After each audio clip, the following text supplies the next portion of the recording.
Hello, my name is Brian Mahone, and today we're going to learn all about cyber insurance and specifically dive deep into what to look for in a cyber insurance policy. So, Avatar Brokers is an independent insurance agency that is dedicated to the life science industry as well as the technology industry. So, within life science, we help out medical device, pharmaceutical, biotech, and clinical research organizations. Pretty much any company who may be interested in doing clinical trials.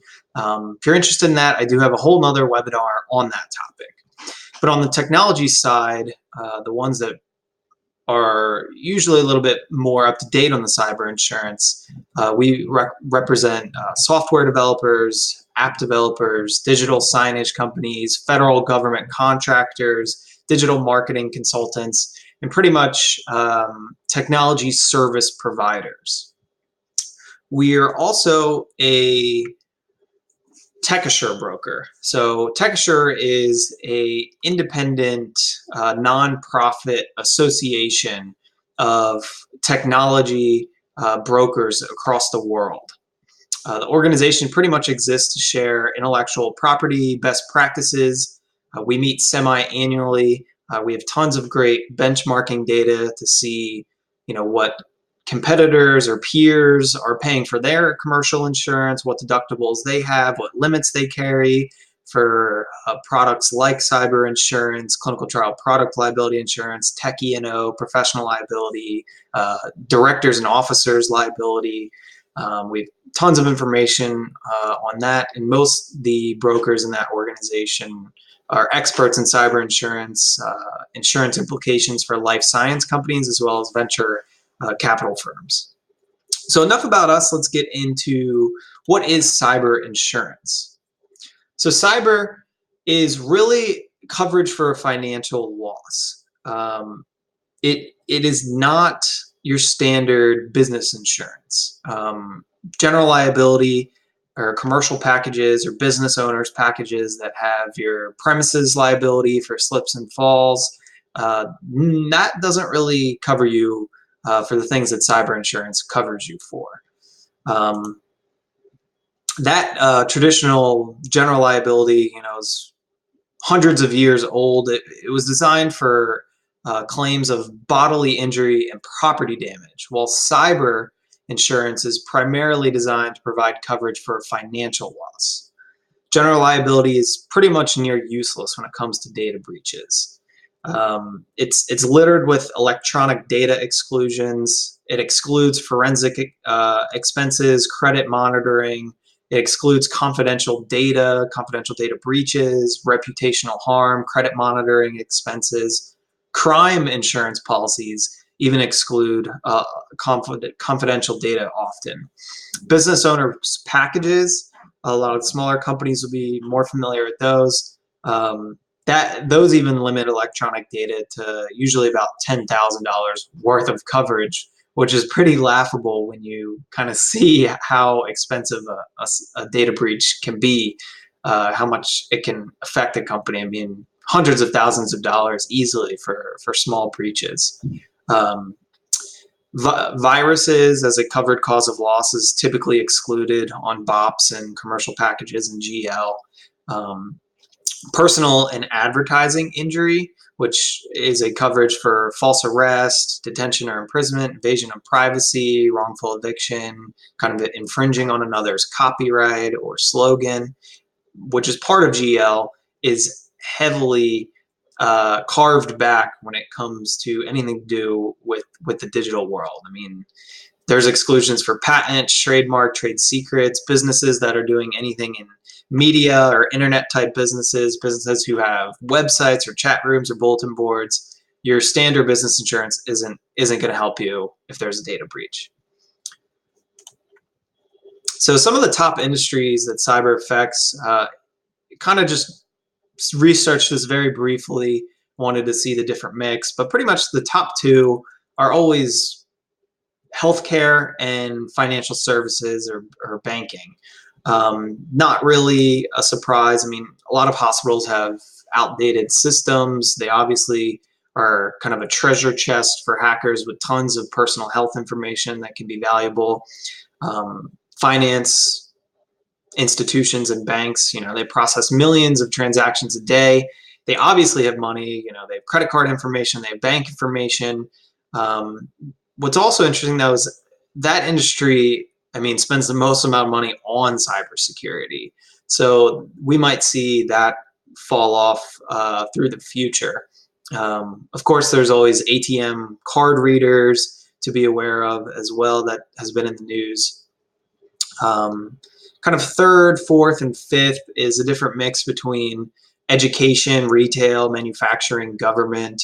Governments is again kind of obvious why data breaches are concerned. Spying amongst different countries and intelligence agencies, blackmailing politicians, or kind of the global control of power idea is there. I always joke with coworkers, World War III is going to be nothing like World War II. World War III is going to be kind of a cyber warfare, not so much tanks and bombs and soldiers, but taking down critical infrastructure like electric grids and whatnot. But then we've also seen voting booth fraud and of course, healthcare.gov getting hacked. So those have been in the news. Education, similar to hospitals, tons of outdated systems. There's tons of valuable personal information. If you just imagine how old some of these universities are in the US, especially some of the state schools and Ivy League schools, they might have been around since the 17, 18, 1900s, hundreds of years old. How many students and graduates have they processed either electronically or not electronically over the years? Still have data that could be breached there. With retail, obviously they have tons of credit card going through their point of sale systems. Target and Best Buy have been in the news in the last couple of years, just as big ones. Manufacturing also is interesting because that includes automotive manufacturing, drug manufacturers. Automobiles are becoming more and more like cars and more like computers and less like cars, especially with self-driving cars. And those can be a little bit less regulated compared to healthcare or finance. So enough about that. But diving into actual cyber coverages, putting together this presentation, it was a little hard to find some images for this. First party keeps coming up with first birthday parties, and third party, I guess, I'm not talking about the Libertarian or Green Party, but third party being your customers or vendors or contractors you work with, while the first party is you. It's the insured, it's the company, it's the one that has the cyber coverage for this scenario. So we'll talk about cyber insurance in terms of first party coverages and third party coverages. Moving into first party coverages, I have a few slides on these and a few slides on third party coverages. First party really is the first element is crisis management. A data breach happens. What is the immediate thing you do? You're going to call, hopefully, your insurance agent or insurance company that you have cyber insurance with and tell them, hey, I think we've had a breach. What is really nice actually about buying cyber insurance in the whole first place is that these insurance companies, have all of these contacts pretty much on retainer ready to go at all times. They have the lawyers, they have the PR firms, they have the forensic experts all in place for you. So that's really half the reason to buy it. But computer forensics, so say, you're hacked, you're notifying them. The first thing that's going to happen is that a computer nerd, pretty much a computer forensics expert, is going to come into your business to investigate. They charge, sometimes more than lawyers. It could be $200, $300, $500 an hour. They'll investigate what happened, how it happened, what data was accessed or destroyed, try to remove viruses, and pretty much gauge the extent to how big the breach is and what happened, and pretty much report back the findings to you. Then you're going to have to notify everyone who's been breached. Notify your customers' information stolen, let them know. Cyber insurance can help you pay for call centers, the time, the effort, the postage associated with actually notifying customers. Well, one thing that's kind of interesting is some states have laws where if it's more expensive to notify all your customers, you can opt to do a press release in major newspapers, and that counts as your notification. Obviously isn't ideal, but you don't really get to control the message that way. But speaking of controlling the message, cyber insurance also covers a PR firm that specializes in data breaches to come into your company and try to restore the harm done to your company's reputation. So, take Target, for example. No one wants to shop at Target because your credit card's going to get hacked. You don't want to walk in there. You go to Walmart instead. A PR firm can help get the message out that, your systems have been restored. You're handling the breach the best way you can, and pretty much try to prevent customers from leaving you. And then finally, when you do notify customers, you might be required to offer them credit monitoring. I just realized that was off, but that should say credit monitoring right there. And credit monitoring is your customer's personal information. I mean, like Social Security or credit card stolen, you, like Equifax have to pay to have those customers' credit monitored for possible impersonation or credit fraud, pretty much. And then going through these, we have kind of questions. If you had a cyber insurance quote in front of you, some questions you should ask for these different coverages. A lot of it has to do with limits, whether they're inside or outside the limits, meaning if you have $1 million policy, does it have a $2 million aggregate, or is there kind of two funnels? Is there $1 million for crisis management and $1 million for something else? Or is it just a $1 million limit for a bunch of different items? And then some things are sublimited. So you might have $1 million cyber insurance policy, but then something could be $250,000 sublimited. And then going back to just the beauty of having cyber insurance, you get a breach coach, which as soon as you call in, kind of speak to them, and they'll be able to help you delegate, what needs to happen, who needs to be prioritized and spoken to and informed first. So a breach coach kind of manages the whole event for you, which is nice. Next is a first-party coverage that would be similar to property insurance that businesses have, business interruption coverage. So say, your company's system was hacked and you can't access your clients' information, you can't send invoices, you pretty much can't run your business. Cyber insurance can help pay for the cost of the downtime, the additional costs to get back up and running, and have those costs reimbursed through cyber insurance. I actually had a real life example. My fiance's father has a beer distributing company, and that had a data breach, and they had to pay their employees overtime to manually input customer data and recreate invoices with pen and paper. And he just said, it was a complete nightmare, and really, stressful. A lot, pretty much just brings your business to a halt. This is similar to regular business interruption coverage. You might have to wait 12 hours for it to kick in, 24 hours, 48 hours. Obviously, the less the better. You can have extra expense coverage thrown in there. Also, once you're back up and running, you can get additional time, so that 120 days coverage beyond the interruption to reimburse the company. And the third and final, actually no, the first third-party coverage is privacy liability, which this really has to do with the company being held liable for any private information that gets released, whether it's PHI, PII, PFI, health information, identifiable information, financial information. This is the likely cause of a third-party breach.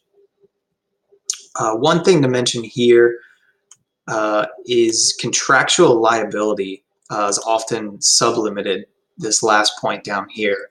So someone might have a $5 million cyber insurance policy, but only $1 or $2 million of contractual liability, which is pretty much when you sign a contract or written agreement that says, I'll be responsible if there's a data breach. You want to make sure you actually have that coverage built into the policy. Fines and penalties are also a huge thing here. Cyber insurance can cover punitive damages, which is kind of unique to cyber insurance. Most insurances won't cover punitive damages, damages meant to kind of slap the wrist of companies who have data breaches. So fine and penalty coverages are important to take note of as well. One other item I like to point out here is it doesn't necessarily have to be electronic. It could be physical paper record, kind of old school cybercrime. Say a janitor swiped a physical paper document off a CFO's desk while they were cleaning up one night that had one of these classes of information, thousands of maybe it was an Excel spreadsheet of customer data or credit card information or anything like that. And then another interesting coverage, it's pretty misunderstood, it's a third-party coverage, is the network security breach liability, which this one is difficult to prove. It's got similar kind of questions that the privacy liability has to ask, but it's coverage for if the first party becomes kind of responsible for a security breach. So say you're the insured, your company transmits a malicious code or virus to your customers, and essentially since your system got hacked, their system got hacked and they weren't able to do business, and now they want to sue you. Again, this one's difficult to prove, but we do have some claim examples below that you can take a look at.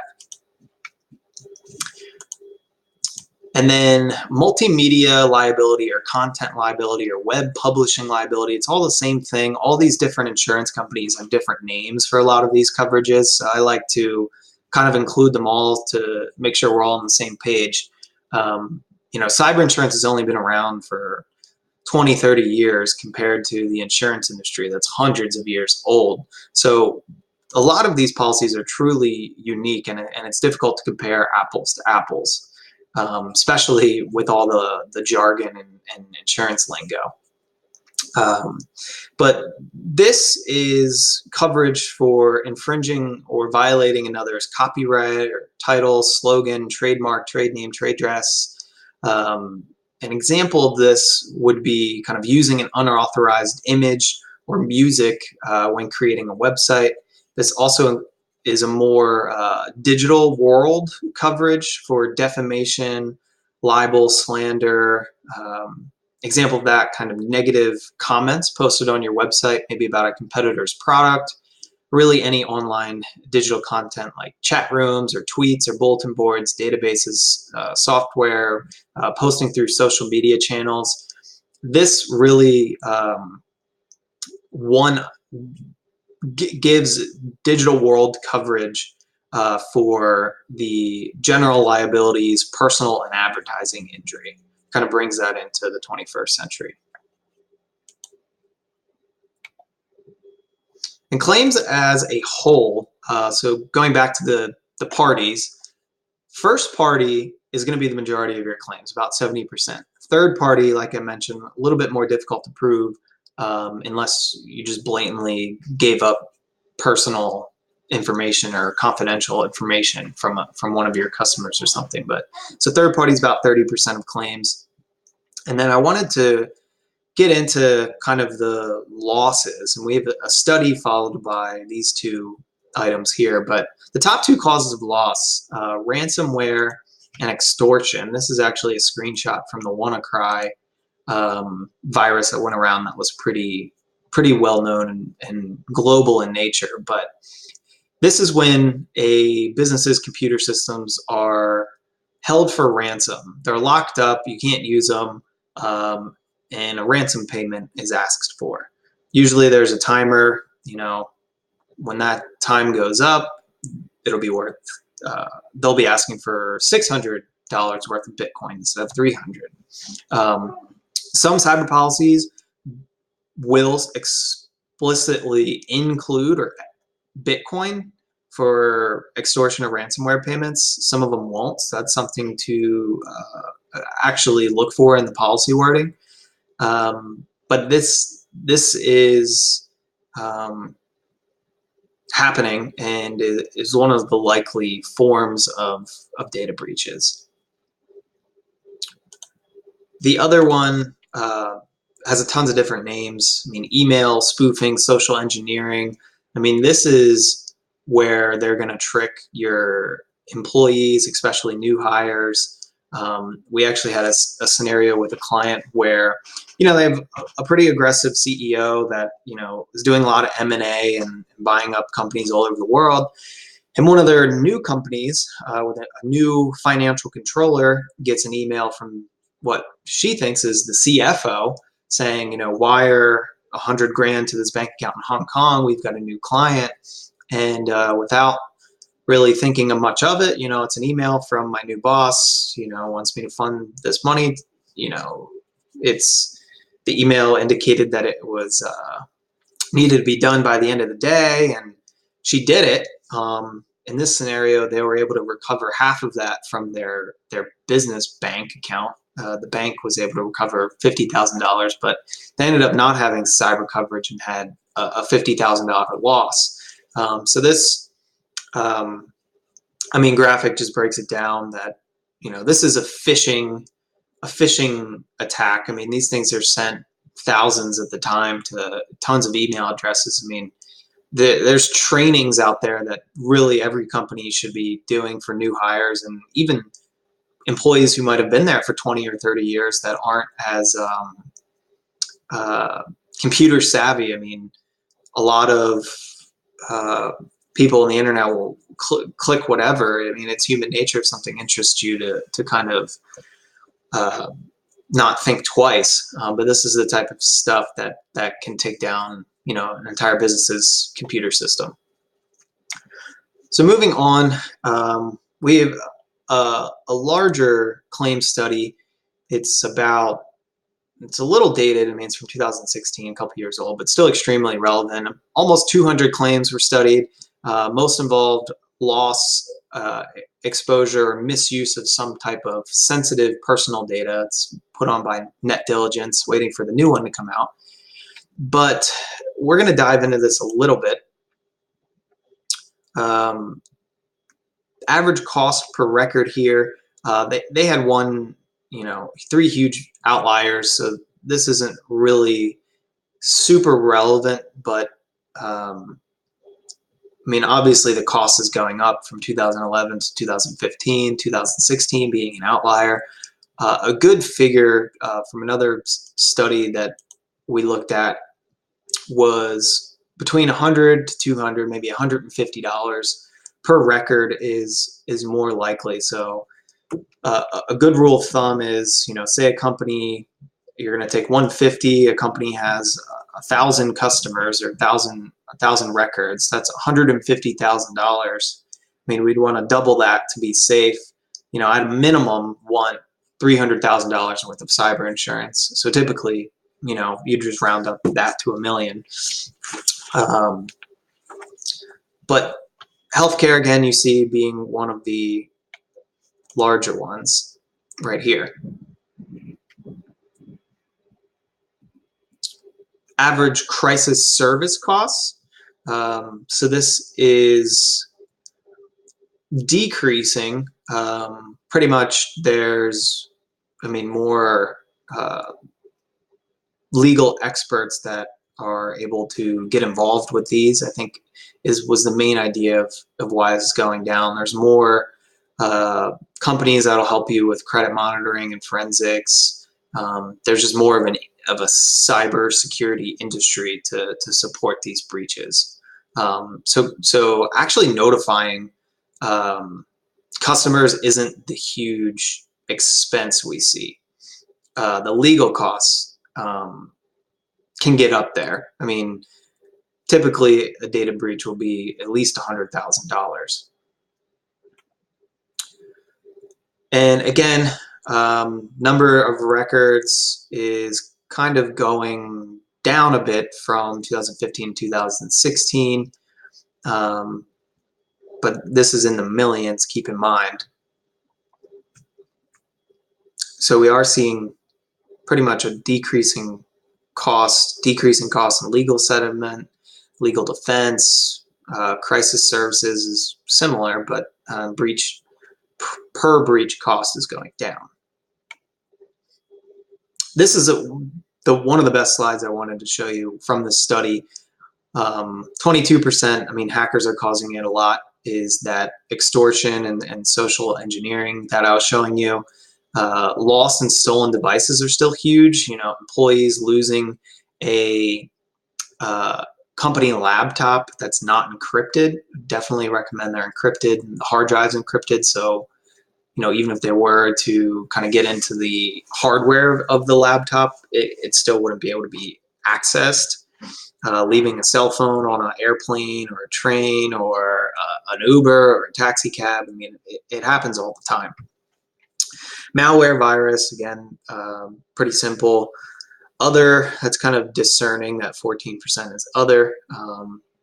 Rogue employee, we didn't mention before, but, kind of like someone, a disgruntled employee, a rogue employee, someone who kind of takes the company down with them as they quit or get fired, or no, it's kind of going down the drain anyway. And then, of course, human error is definitely more of a concern than a system glitch. Human error causes, I would say, a larger percentage than what this is showing. And then organization size is huge. A lot of people think that cyber claims and data breaches are happening huge companies all the time. It's much more likely happening in smaller companies. They don't have as many resources in place. They don't have a chief information officer. They don't really have internal IT departments. They have less resources for IT upgrades. They're easier targets for hackers. So don't be dissuaded that cyber insurance is only for big businesses. It's not, and the cost of cyber has come down in the last 20 years too. $1 million policy can be only a few $1,000s per year. It gets up there when you start adding additional cyber crime and sublimits and contractually assumed liability, and $5 million limits, higher limits. But your basic cyber can definitely be affordable for small businesses. So here's some claim examples. I wasn't going to read them, but if you wanted to pause the webinar here and read some of them, feel free. There's a link also at the bottom with more. And then if you're more of a video person, I liked this video. A reporter went to the DEF CON conference, the world's largest hacker convention in Las Vegas, and pretty much said, prove to me all the different ways you can hack me and how quickly you can do it. About 3 minutes in, my personal favorite, a woman impersonates the journalist as his stay-at-home wife, hacks his cell phone provider account. So like your Verizon account or whatever, in 30 seconds. His email's taken over and he's blocked out of the account in about 2 minutes. It was pretty impressive. And then a couple other resources, website and just what they are very quickly. There's a huge database of pretty much every cyber breach that's ever happened, about 12 million records at this website here. It's a nonprofit. One other cool item we have available is Corax reports, which instead of like a credit report from like Experian, you can get so you'd get, a 700 is a good credit score. You can get a Corax report and get a kind of a cyber score. So it seeks to kind of answer, what's the likelihood of my company having a data breach? If so, if we do have one, how much will it cost? What will severity be?